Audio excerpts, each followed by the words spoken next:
एक ऐसी चीज जिसे भिखारी से लेकर बिलियनर तक हर कोई इसे पाना चाहता है। ये सिर्फ कागज का टुकड़ा नहीं पर अपने आप में ही एक नशा है। पैसा एक ऐसी भाषा है जिसे पीएचडी करे क्लार्क से लेकर अनपढ़ एमएलए तक सब जानते हैं। ये पैसा ही तो है जिसने जंगलों में रहने वाले इंसान को इन बादलों को छूती इमारतों से लेकर हवा से भी तेज दौड़ने वाली गाड़ियों में बिठाया। पैसा एक ऐसा कागज का टुकड़ा जिसकी खुद में कोई औकात नहीं पर ये आपको दूसरी चीजों की कीमत बताता है। अब सवाल ये है कि पैसे में आखिर इतनी ताकत आई कहाँ से? चलो थोड़ा डिटेल में समझते हैं। आज से हजारों साल पहले इंसान लेन देन के लिए बार्टर सिस्टम का यूज करता था, जहाँ एक चीज खरीदने के लिए आपको कोई दूसरी चीज देनी पड़ती थी। यानी किसी के पास चावल है और उसे शुगर चाहिए तो उसे एक ऐसे इंसान को खोजना होगा जो शुगर बेचना चाहता हो और साथ ही उसे चावल की जरूरत हो। ऐसी कई प्रॉब्लम्स की वजह से लोगों ने कुछ अलग सोचा और शुरुआत हुई कमोडिटी की। इंसान ने उस हर एक चीज को पैसा बना दिया जो सबके काम आता था और लोग पशु, अनाज, टोबैको और अल्कोहल के जरिए व्यापार करने लगे। बट इसमें भी एक दिक्कत थी। इस बात का पता लगाना बहुत मुश्किल था कि मेरे पास जो चीज है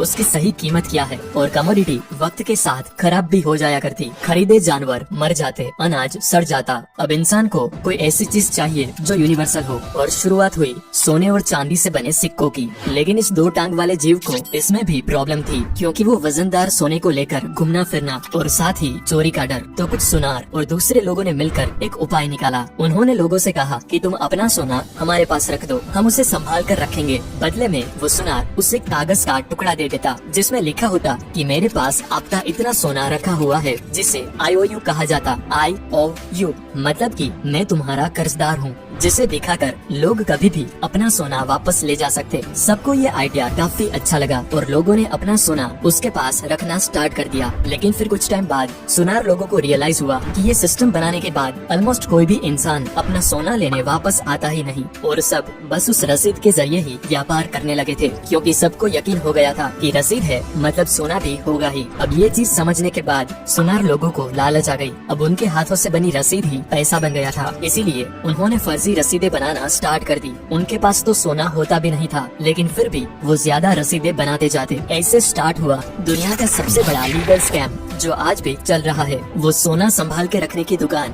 दुनिया की पहली बैंक थी और वो रसीद दुनिया की पहली करेंसी माने नोट। अगर मैं आपसे पूछूं कि एक बैंक कैसे काम करता है तो आप कहोगे कि हम जो पैसे बैंक में डिपॉजिट करते हैं उसी से बैंक दूसरों को लोन देता है और उस पे कुछ इंटरेस्ट चार्ज करके बैंक प्रॉफिट कमाता है। Simple, right? अब इस एक्सप्लेनेशन के हिसाब से बैंक की ऑपरेशन कुछ ऐसे होगी जैसे कल सुबह आप 1000 रूपए डिपॉजिट करने के लिए बैंक पे गए। आपने 2 500 के नोट बैंक में जमा करवाए। उसके बाद बैंक क्या करेगी? वो अपने रूल के हिसाब से 10% कैश रिजर्व रखेगी और बाकी के 900 रूपए किसी और को लोन पे दे देगी। और अगर ये बैंक उस लोन वाले इंसान से ईयरली 12% इंटरेस्ट चार्ज करती है और आपको ईयरली 4% इंटरेस्ट देती है, तो बीच का जो 8% बचा वो हुआ उनका मुनाफा, राइट? इसी बेसिक प्रिंसिपल पे दुनिया के सारे कमर्शियल बैंक्स ऑपरेट करते हैं। लेकिन बैंक्स बस ऐसे ही पैसा नहीं कमाते, इसके पीछे एक बहुत बड़ी गेम छुपी है जो मैक्सिमम लोगों को नहीं पता। और वो गेम ये है कि बैंक्स आपके 1000 रूपए की डिपॉजिट को आराम से 10,000 रूपए बना के उससे बिजनेस कर सकती है। और वो कैसे होता है चलो समझते हैं। मानो आप 1000 रूपए बैंक में जाके डिपॉजिट करते हो।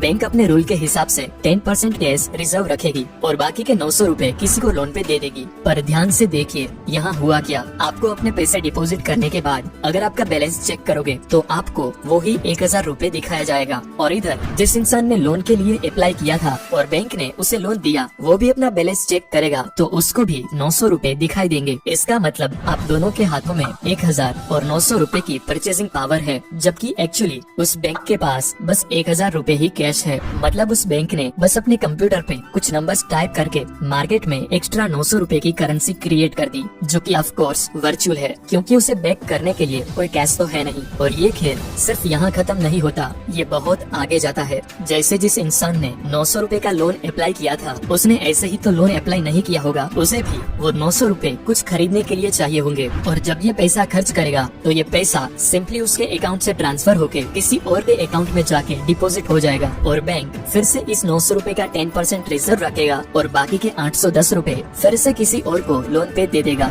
ऐसा करते करते एक बैंक बस 1000 रूपए के कैश डिपॉजिट को 10,000 रूपए तक वर्चुअल करेंसी में कन्वर्ट करके बिजनेस करती है। आपको लगता है कि बैंक में आपके पैसे सेफ है, जिसे आप जब चाहें जाके निकाल सकते हो, बट ये एकदम सच नहीं है। अगर सिर्फ 20 से 30% लोग भी एक साथ पैसा निकालने जाए तो बैंक आपको आपके पूरे पैसे वापस नहीं कर पाएगा, क्योंकि उनके पास आपके सारे पैसे होते ही नहीं। फ्रैक्शनल रिजर्व सिस्टम की वजह से वो सिर्फ प्रोबेबिलिटी पे चलती है। फॉर एग्जाम्पल, अगर आप इस दुनिया के सारे बैंक अकाउंट के बैंक बैलेंस को ऐड करें और वो 100 रूपए होते हैं, तो उसमें से 10 रूपए से भी कम एक्चुअल कैश में अवेलेबल है। बाकी के 90% से भी ज्यादा बस वर्चुअल डिजिट है, जिसे बस आप अपने मोबाइल या कंप्यूटर स्क्रीन पे देख सकते हो। बॉस, पैसों की इस माया जाल को जानबूझ के कॉम्प्लिकेटेड बनाया गया है ताकि एक आम इंसान इसे इजीली समझ ना पाए और वो इस सिस्टम में ही फंसा रहे। लोगों को लगता है कि करेंसी और मनी एक ही चीज है, लेकिन ऐसा है नहीं। करेंसी एक मीडियम ऑफ एक्सचेंज है, जबकि मनी खुद वैल्यूएबल एसेट है। आपके घर में पड़ा 1000 के नोटों का बंडल रातों रात कागज हो जाएगा अगर गवर्नमेंट उसे नामंजूर कर दे, क्योंकि वो करेंसी है। लेकिन आपके घर में पड़ा सोने का सिक्का, चाहे दुनिया की कोई भी गवर्नमेंट कुछ भी बोल दे, उसकी वैल्यू उतनी ही रहेगी जितनी वो है। देखो बॉस, दूसरे इन्फ्लुएंसर्स आपको जो भी बोले कि गोल्ड बॉन्ड्स खरीदो, डिजिटल गोल्ड लो, गोल्ड के ETF में पैसा लगाओ, ये करो वो करो, वरना फलाना टैक्स लगेगा, ठिकाना टैक्स लगेगा, मैं कहूँगा रियल गोल्ड भी खरीदो, क्योंकि लाइफ के कुछ डिसीजंस टैक्स के आधार पर नहीं लिए जाते। अब आपके पास कहाँ 500,000 करोड़ है कि आपको 2-4% टैक्स की भी फिक्र करनी पड़े। और सच तो ये है कि पेंडेमिक के टाइम रियल माल ही काम आता है। आप किसी को अपना गोल्ड बॉन्ड का सर्टिफिकेट